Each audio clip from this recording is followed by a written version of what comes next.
Hello everyone, welcome back to my YouTube channel all you need to know. इस video में मैंने maths के कुछ टॉपिक्स को कवर किया है, जैसे कि Euclid division lemma, modular arithmetic और द चाइनीज रिमाइंडर थ्योरम। ठीक है, तो चलिए जल्दी से फर्स्ट टॉपिक को अपना कवर करते हैं, यूक्लिड डिवीजन लेमा को। ओके, तो Euclid division lemma. Euclid division lemma states that for any two given positive integers, ठीक है, ए एंड बी। तो अगर हमारे पास में दो पॉजिटिव इंटीजर हैं, लेट्स से ए ले लिया हमने, ठीक है, A and B. Okay, there exist a unique integer Q and R that satisfy the condition A is equals to B Q plus R. ठीक है, तो इन दोनों इंटीजर्स के लिए दो इंटीजर ऐसे होंगे, ठीक है, such that Q and R जो कि एक कंडीशन को सेटिस्फाई करेंगे। जो कंडीशन क्या है? A is equals to B Q plus r, इस कंडीशन को सेटिस्फाई करेंगे। और एक कंडीशन यहाँ पर है कि जो आर होगा, मतलब जो रिमाइंडर होगा, वो ग्रेटर और इक्वल टू ज़ीरो हो सकता है, बट ऑलवेज भी लेस देन बी होगा इस कंडीशन के लिए। ठीक है, अब ये है क्या, तो इसको हम जल्दी से एक एग्जांपल से समझ लेते हैं। हाँ, एक चीज़ और है कि the Euclid division lemma can be represented as dividend is equals to divisor multiplied by quotient plus remainder. ठीक है, तो ये आप बहुत पहले से कर रहे हो, बस जल्दी से एक एग्जांपल देना है और आपको समझ में आ जाएगा।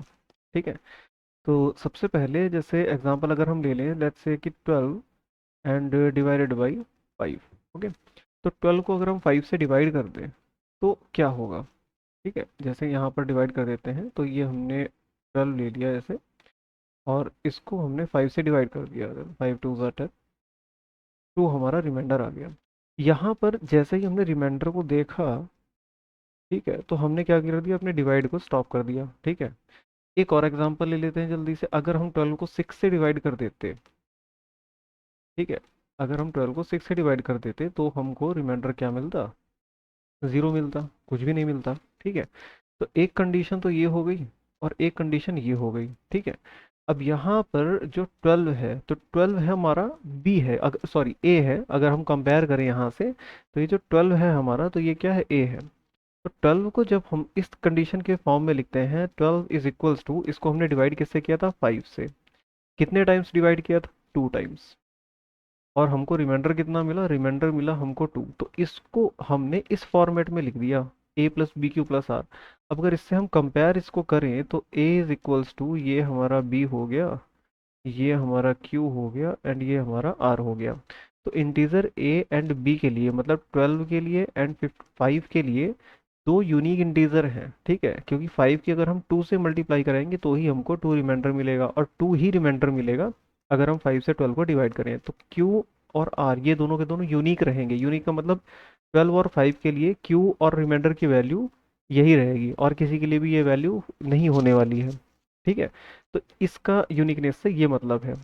ठीक, तो और हाँ, यहाँ पर जो कंडीशन बता रहे थे, तो आर अगर आप गौर करोगे, ठीक है, तो आर यहाँ पर हमारा लेस देन 5 है।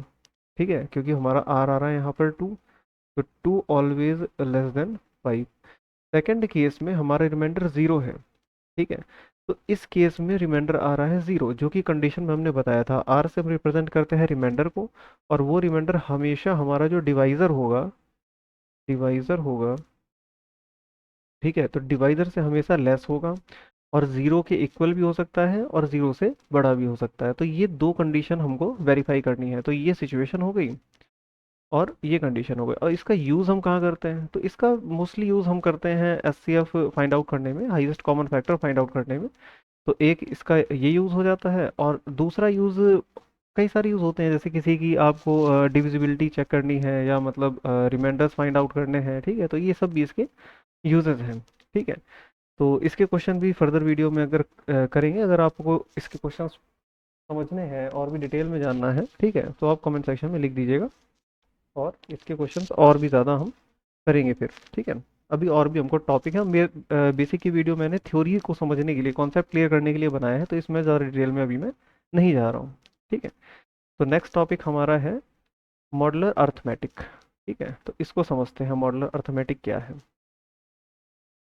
मॉडुलर अर्थमेटिक क्या होती है? सबसे पहले तो इसको समझना ज़रूरी है। जैसे system of arithmetic for integer, अगर हम ऐसे देखें कि, हाँ जस्ट वेट, हाँ ठीक है, तो system of arithmetic for integer मतलब इंटीजर के लिए एक सिस्टम फॉर्म किया गया है। ठीक है, इंटीजर्स के लिए एक सिस्टम फॉर्म किया गया है बाय द अर्थमेटिक। ठीक है, तो arithmetic, system of arithmetic for integer. ठीक, इसमें हम करते क्या है, जैसे wrap around after reaching a certain value called modulus. ठीक, अब ऐसे समझिए कि जैसे एक सर्टेन वैल्यू पर जब हम रीच हो जाते हैं, एक सर्टेन वैल्यू पर जब हम पहुंच जाते हैं, ठीक है, तो उस वैल्यू के बाद में जब आफ्टर उसको रैप करने लगे, जैसे पैकेट्स बनाने लगे, ऐसे समझिए जैसे कि 5 5 के आपने पैकेट्स बना दिए, 5 का पैकेट हो गया, फिर देन 5 का पैकेट, तो इसमें जब काउंटिंग आप स्टार्ट करेंगे फिर 1 से स्टार्ट करेंगे। ठीक है, फिर से 5 का पैकेट, तो ये जो 5 नंबर है, तो हम हर 5 के बाद, जैसे टैली मार्क्स में हम क्या करते हैं, टैली मार्क्स में हम 1 2 3 4 और ऐसे कट करके ये हमारा एक पैक हो जाता है 5 का। फिर नेक्स्ट हम चालू करते हैं फिर से यहाँ से 1 2 3 एंड 4 5। ठीक है, तो ये भी हमारा 5 का पैक रहता है। ठीक है, तो इस तरह के जब हम पैकेट्स बनाते हैं 5 के 6 के या किसी भी नंबर के, ठीक है, तो उसको हम बोलते हैं wrapping around after reaching a certain value. तो जैसे ही 5 तक हम पहुंचते हैं, हम उसको रैप कर देते हैं, रैप करके एक पैकेट बना के अलग कर लेते हैं। ठीक है, इसको ज़्यादा अच्छे से अगर आपको समझना है, तो इसका एक एग्जांपल जैसे यहाँ पर मैंने ले रखा है वॉच के लिए, तो ये आप देख सकते हैं, ये भी काफ़ी अच्छा एक एग्जांपल है। तो जैसे यहाँ पर हमको पता है 12 होता है, यहाँ पर 3 हो जाता है, यहाँ पर 6 होगा, यहाँ पर 9 होगा।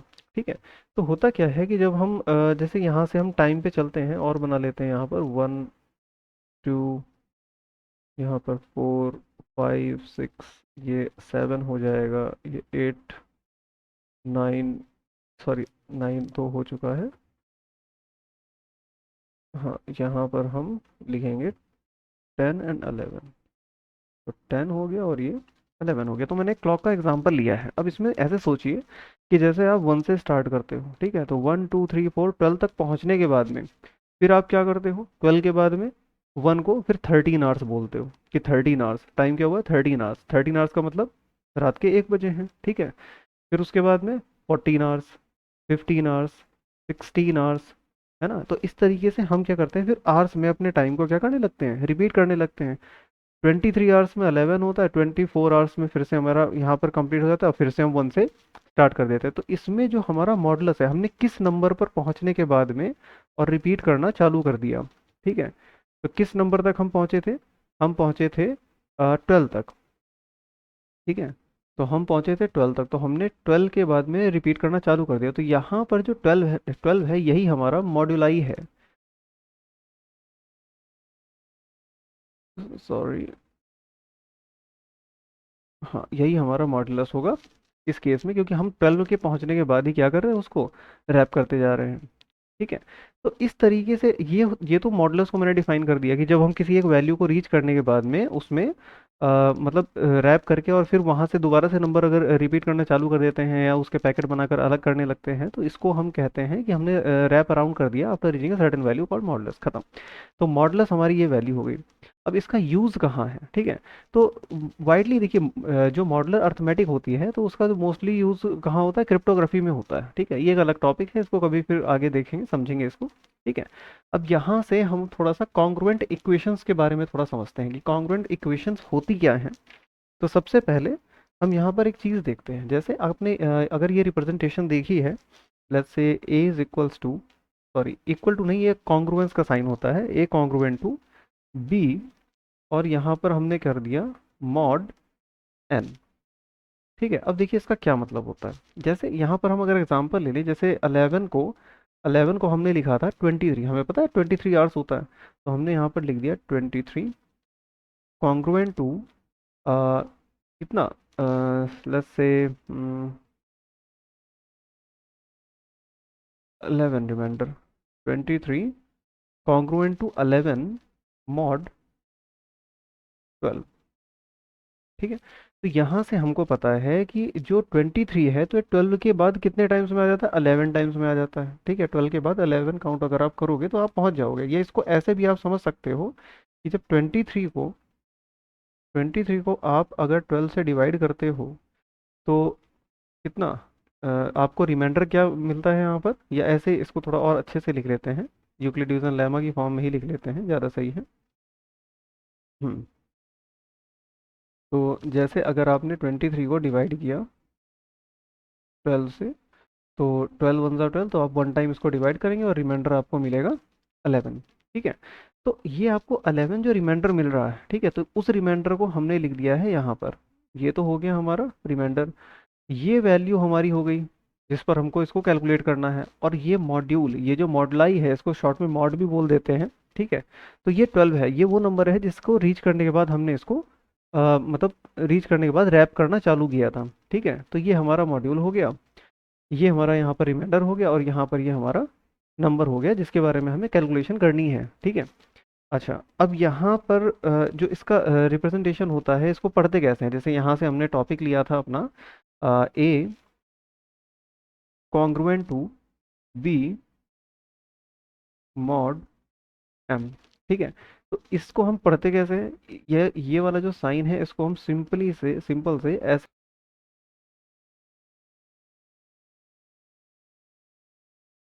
कॉन्ग्रुएंट टू, तो a is congruent to b, okay. तो इस साइन का सिंपल सा मतलब इज कॉन्ग्रुएंट टू हो जाता है, a is congruent to b mod modulus m, मतलब कि मॉड एम को ध्यान में रखते हुए ए बी के कॉन्ग्रुएंट हो जाएगा, ठीक है। तो इसका एक मतलब तो ये हो गया। इसके बाद और फर्दर समझते हैं इसके और क्या क्या मीन होते हैं और क्या क्या आप इससे लेट कर सकते हैं। जैसे एक यहाँ पर इसका एक मीन निकल करके आता है, this also implies that A and B have the same remainder, A and B has the same reminder,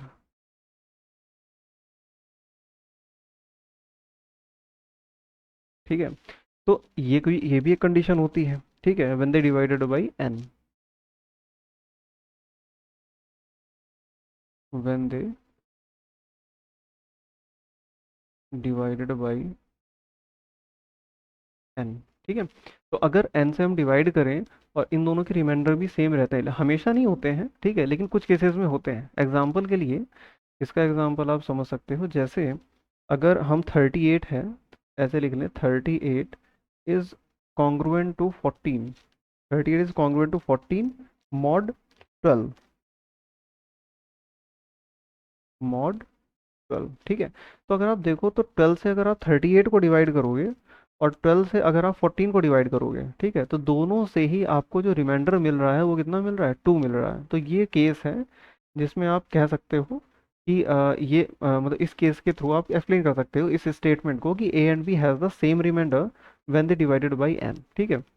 तो अगर किसी नंबर से एन, यहाँ पर मॉड्यूल हमारा यहाँ पर 12 हमने लिया है, अगर हम 12 से 38 और 14 दोनों को डिवाइड करेंगे, रिमाइंडर हमको सेम मिलेगा। तो ये एक वैलिड कॉन्ग्रुएंट इक्वेशन है, ठीक है। और ये भी स्टेटमेंट आपको क्लियर हो गई होगी। इसके बाद अब एक इसी, अगर ये जो चीज़ यहाँ पर दी हुई है रिमाइंडर वाली, कि मतलब ये जो होता है बी होता है, तो ये इसका रिमाइंडर हो जाता है ए का, ठीक है। जैसे हमने यहाँ पर देखा था इस केस में हमने यहाँ पर देखा था कि जैसे ये जो 11 था, तो 11 यहाँ पर रिमाइंडर था, ये 23 था, ये 12 था, ठीक है।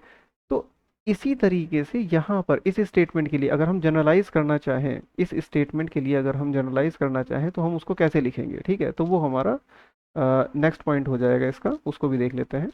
जैसे अगर हमने ए लिखा, ए, यहाँ पर हम इक्वेशन फॉर्म करेंगे, तो ए इज इक्वल्स टू के एन। अब देखिए के की वैल्यू हमको अभी नहीं पता है, लेकिन हमको पता है कि एन टाइम्स के और प्लस बी, बी क्या था हमारा, वहाँ पर रिमाइंडर था, ठीक है। तो इस वजह से रिमाइंडर देगा, ये हमने यूज़ किया यहाँ पर यूक्लिड डिवीजन लेमा का, ठीक है, उसी के फॉर्मेट में हमने लिखा है, ठीक है।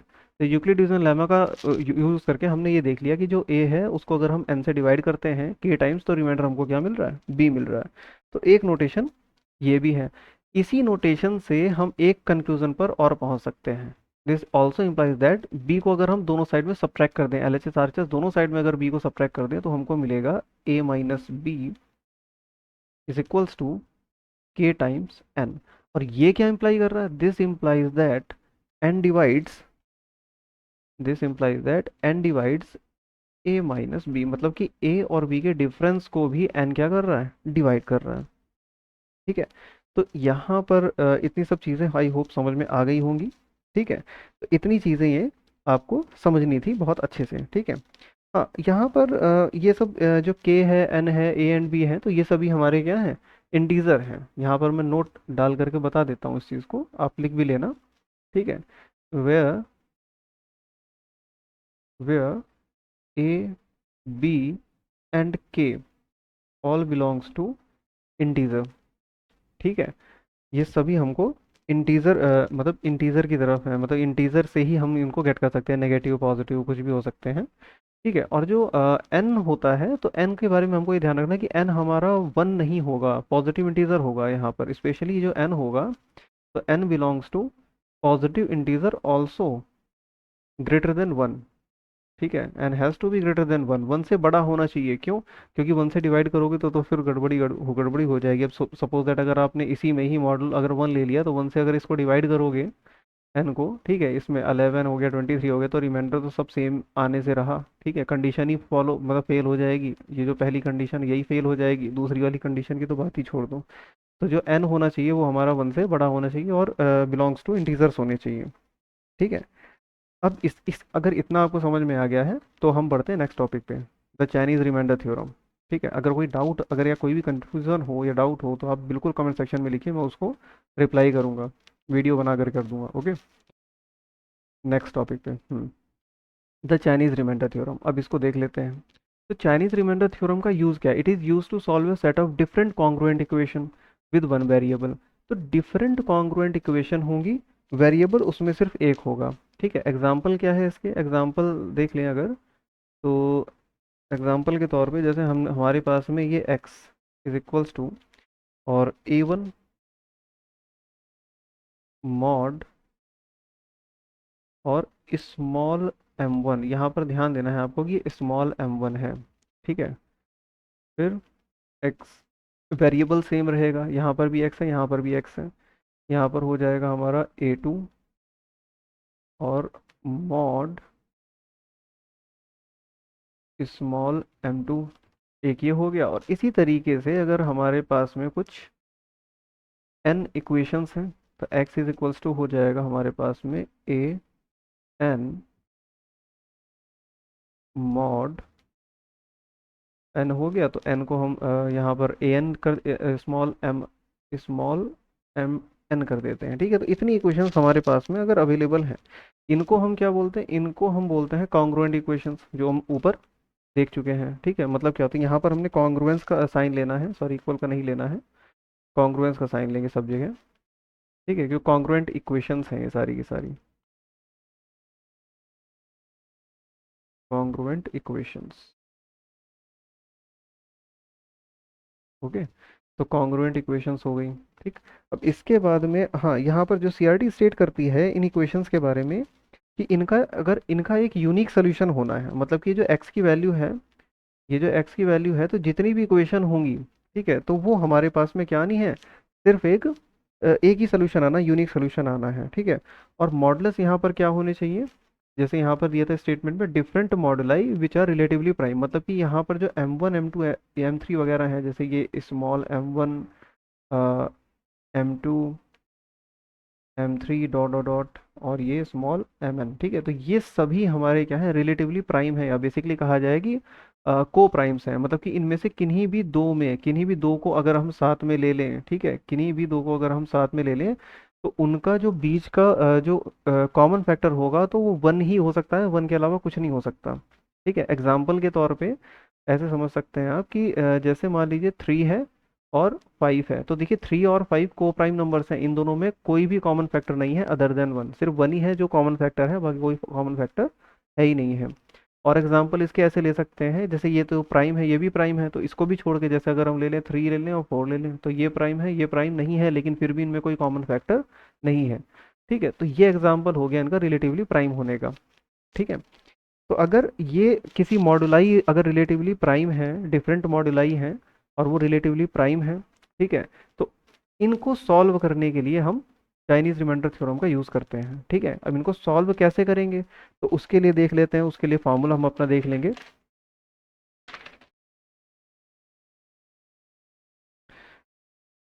तो हाँ, नेक्स्ट यहाँ से, ठीक है, तो जैसे सबसे पहले हमारे पास में इसका फॉर्मूला आ जाएगा x, जो कि ये सोल्यूशन होगा हमारा, x is equals to A1 capital M1। अब यहाँ पर आपको ध्यान देना है, मैंने इसीलिए वहाँ पर स्मॉल बनाया था, यहाँ पर capital M1 capital M inverse plus A2 capital M2 capital M2 inverse. Okay, plus dot dot dot plus यहाँ पर हो जाएगा AN कैपिटल MN और MN capital MN inverse. Okay, तो ये हमारा फार्मूला हो जाता है। इस फार्मूले से हम आराम से अपना इसको सॉल्व कर सकते हैं विदाउट एनी इशू। ओके, तो अब जल्दी से हमें एक काम करते हैं, हम एक एग्जांपल ले लेते हैं और एग्जांपल ले करके समझ लेते हैं इसको कि कैसे हमें करना है। ठीक है, तो चलिए जल्दी से अब एक एग्जांपल ले लेते हैं। ये हमारी रिमाइंडर थ्योरम है, यहाँ तक क्लियर हो गया होगा। ठीक है, अब एग्जांपल ले लेते हैं इसके लिए।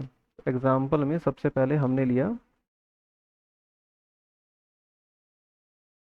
हाँ एग्जांपल में जैसे हमारे पास में फर्स्ट एक कॉन्ग्रुएंस इक्वेशन है हमारे पास में, 2 mod 3, 2 mod 3। Okay, second congruent equation हमारे पास में है x congruent to 3 mod 5, 3 mod 5। Also x congruent to 2 mod 7, 2 mod 7। ठीक है, तो इतनी हमारे पास में तीन कॉन्ग्रुएंट इक्वेशंस हैं, इनको हमें सॉल्व करना है, इनका सोल्यूशन हमको निकालना है।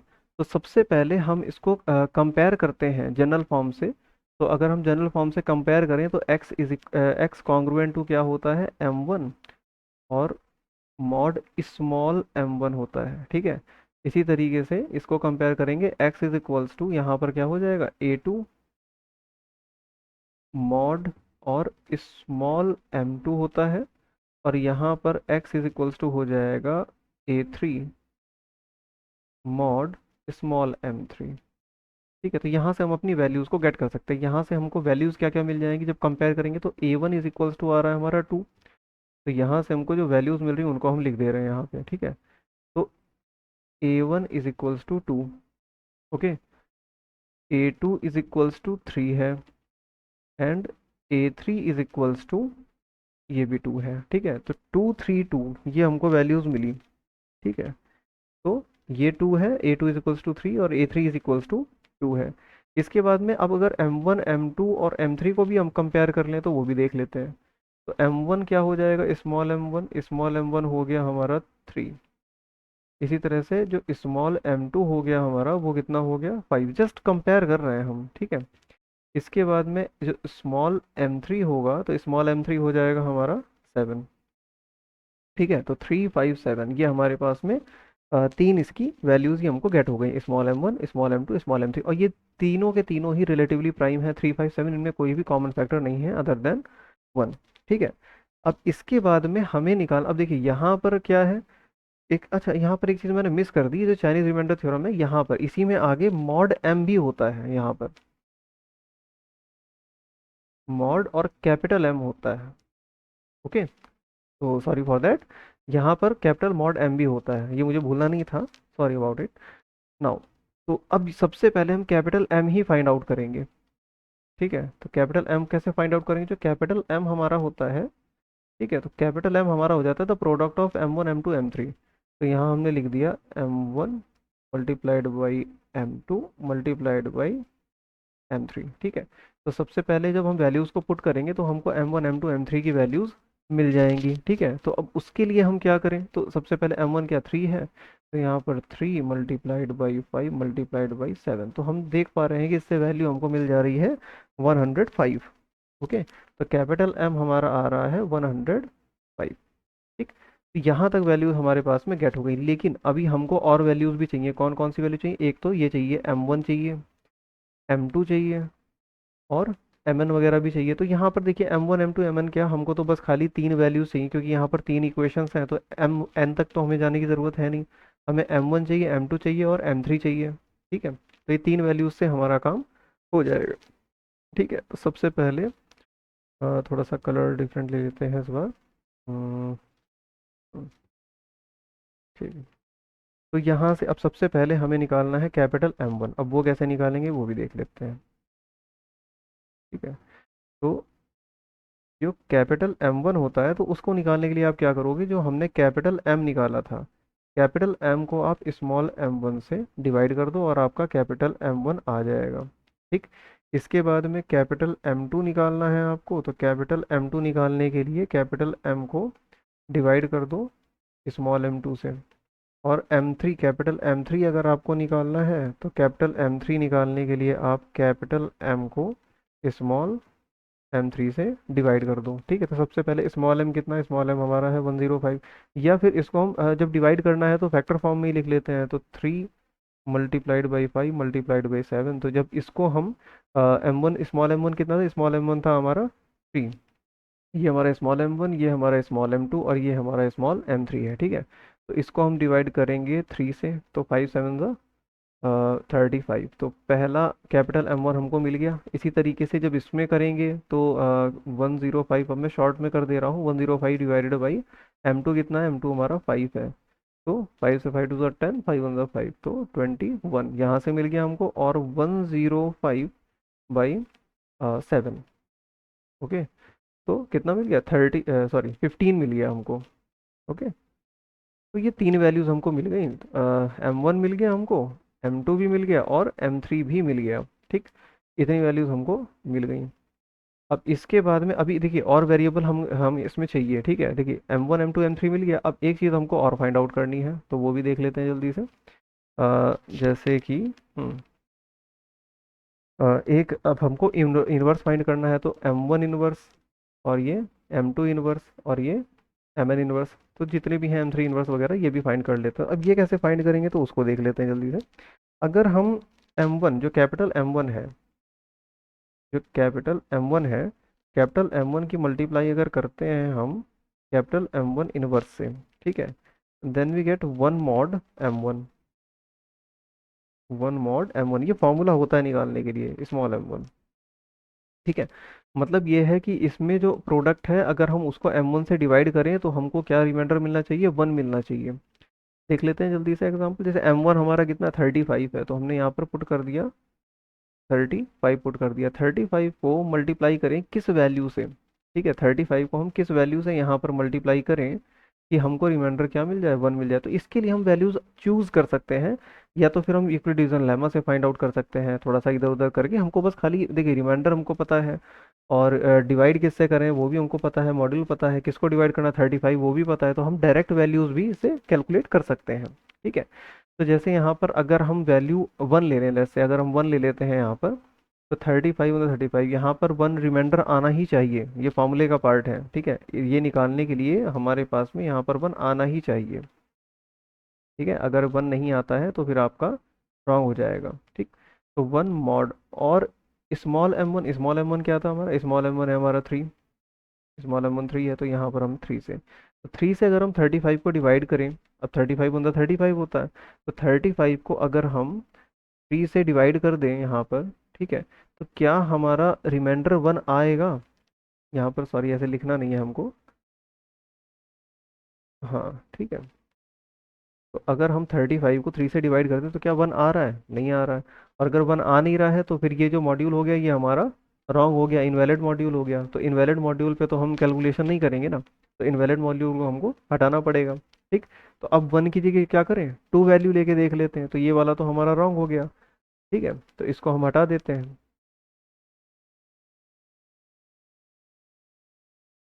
ठीक है, अब यहाँ पर हम देखते हैं कि जैसे अगर हम 2 वैल्यू ले लेते हैं, ठीक है, तो क्या होता अगर हम यहाँ पर M1 इनवर्स की जगह यहाँ पर क्या ले लें, 2 अगर वैल्यू ले लें, तो क्या 2 पर 1 आ रहा है, तो 35 2 का होता है 70।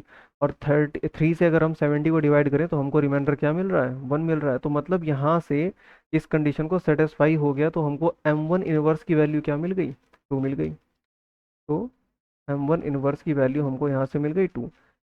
कैपिटल M2 के लिए देख लेते हैं अब। ठीक है, तो capital M2 multiplied by capital M2 inverse is equals to, और हमको क्या चाहिए, 1 mod और स्मॉल m2 वैल्यू पुट कर देते हैं। तो कैपिटल M2 हमारा निकल के आया था 21। यहाँ पर हमको कोई वैल्यू लेनी होगी, ठीक है। उस वैल्यू को लेने पर अगर रिमाइंडर 1 आता है तो ठीक है, नहीं आता है तो गड़बड़ है, ठीक है। तो यहाँ पर हम ब्लैंक कर दे रहे हैं अभी के लिए। 1 हमको रिमाइंडर चाहिए, और जो मॉड्यूलस है, मॉड्यूलाई है हमारा, तो वो कितना है, M2 5 है। तो 5 से, अब देखिए 5 से अगर यहाँ पर अगर 1 रख दें हम, ठीक है, तो 21 और 5 से डिवाइड करेंगे तो रिमाइंडर भी 1 आ रहा है, ठीक है। तो कंडीशन हमारी अप्लाई हो रही, तो ये हो जाएगा हमारा जो कैपिटल M2 इनवर्स है, this implies that capital M2 inverse is equals to 1, ठीक है। तो इसकी वैल्यू भी हमको मिल गई यहाँ से, ठीक है।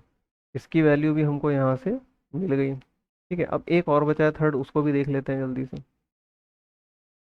यहाँ पे देख लेते हैं। ठीक है, तो यहाँ पर निकाल लेते हैं, जैसे capital M3 into capital M3 inverse is equals to 1 mod small m1। Okay, तो M3 जो है, कैपिटल M3 है, तो यहाँ पर कैपिटल M3 की वैल्यू कितनी, 15 है। यहाँ पर हमने 15 को पुट कर दिया, यहाँ पर हम ब्लैंक कर देते हैं, रिमाइंडर हमको 1 चाहिए।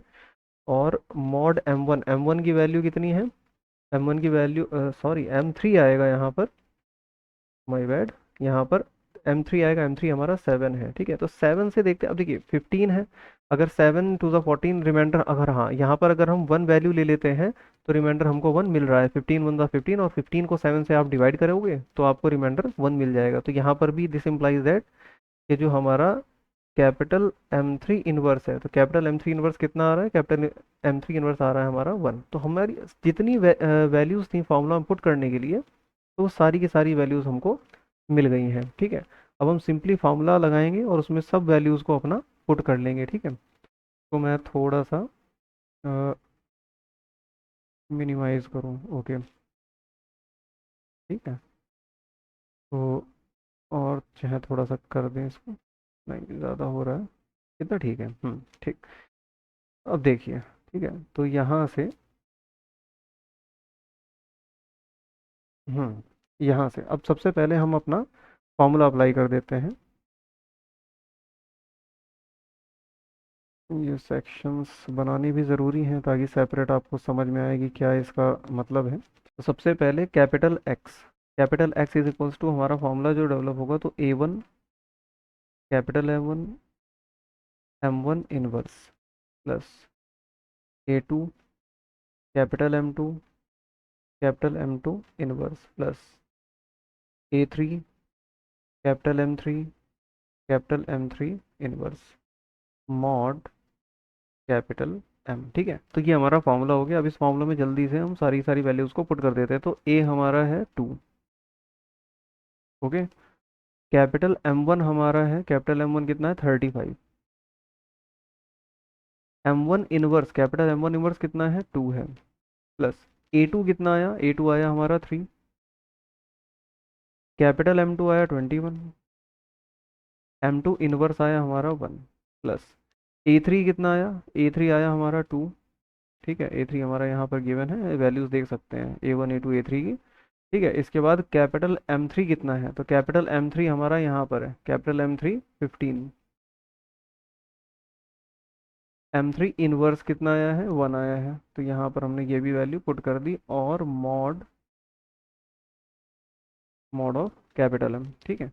अब यहाँ पर इसको जल्दी से सॉल्व करते हैं। तो 35 टू द 70, 70 टू 140, 140 तो ये हो गया, प्लस 21, यहाँ पर 1 तो 3, 21 3 था, 3 1 था 3, 3 2 6, 63, okay, plus 15 to the 30 mod capital M। Solve करते हैं, तो 3 आ गया यहाँ पर, उसके बाद में 6 3 9 9 4 13, 3 अगेन, और 2, तो 2 3 3, तो 2 3 3 mod capital M is equals to X, ठीक है। तो ये हमको यहाँ से ये एक इक्वेशन मिल गई हमको, ठीक है। अभी x की वैल्यू नहीं आई है, x की वैल्यू हमको भी निकालनी है, ठीक है। एक्स की वैल्यू कैसे निकालेंगे, तो अब इसको सॉल्व करने का तरीका भी मैं बता देता हूँ। इसको सॉल्व कैसे करोगे आप, तो सबसे पहले अच्छा एम कितना है, कैपिटल एम की वैल्यू तो हमने रखी नहीं, कैपिटल एम कितना है, कैपिटल एम था हमारा 105। ठीक है, कैपिटल एम था हमारा 105। 105 ये हमने सबसे शुरू में ही निकाल लिया था, देखने के लिए यहाँ पर भी देख सकते हैं, ये कैपिटल एम की वैल्यू पुट है यहाँ पर। ठीक है, तो 105 और 105 यहाँ पर भी आ गया। ठीक है, अब देखिए इसको सॉल्व कैसे करेंगे, तो ये जो 233 है, तो इसको हमें लिखना है ऐसे यहाँ पर, तो 233। ओके, ये इस इक्वेशन को सॉल्व करने का तरीका है, तो अच्छे समझिएगा। 233 इसको हम 105 से डिवाइड करेंगे। ठीक है, इसको हम 105 से डिवाइड करेंगे, कितने टाइम्स डिवाइड करेंगे, 2 टाइम्स। ठीक, 2 टाइम्स डिवाइड करेंगे और हमको रिमाइंडर कितना मिल रहा है, रिमाइंडर मिल रहा है हमको 23। ठीक है, 105 से आप 2 टाइम्स इसको डिवाइड करेंगे तो रिमाइंडर कितना मिलेगा, 23, और यही रिमाइंडर हमारा यहाँ पर इसकी वैल्यू होगी। याद रखिए ऊपर कॉन्ग्रुएंस है, यहाँ पर इक्वेशन है। ठीक है, दोनों में डिफरेंस है थोड़ा सा। ठीक, तो इस चीज़ को ध्यान रखिएगा। तो इसको सॉल्व कैसे करेंगे, तो यहाँ से ये जो रिमाइंडर है यही एक्स की वैल्यू हो जाएगी। ठीक है, तो 233 को मॉडलस 105 से जब डिवाइड करेंगे, तो डिवाइड हमने 2 टाइम्स किया और हमको जो रिमाइंडर मिल रहा है वो 23 मिल रहा है, तो x इज इक्वल्स टू 23 इसका सोल्यूशन हो जाएगा। ठीक है, x इज इक्वल्स टू 23 ये हमारा इसका, इन सभी इक्वेशंस का, जितनी इक्वेशंस हमने देखी थी उनका क्या हो गया, सोल्यूशन हो गया। तो इस क्वेश्चंस को आप नोट कर सकते हो। ठीक है, लगाइए इसको, कोई डाउट हो तो बताइएगा। I hope Chinese remainder theorem मैंने अच्छे से एक्सप्लेन किया है और आपको समझ में भी आया होगा। ठीक है, अगर कोई डाउट है, कंफ्यूजन है, तो कमेंट सेक्शन में लिखिए। ठीक है, उसके ऊपर सेपरेट वीडियो बनाई जा सकती है, और अगर कोई क्वेश्चन वगैरह आप पूछना चाहते हैं तो वो भी कमेंट सेक्शन में पूछ सकते हैं। ठीक है, तो thank you for watching, see you in the next video.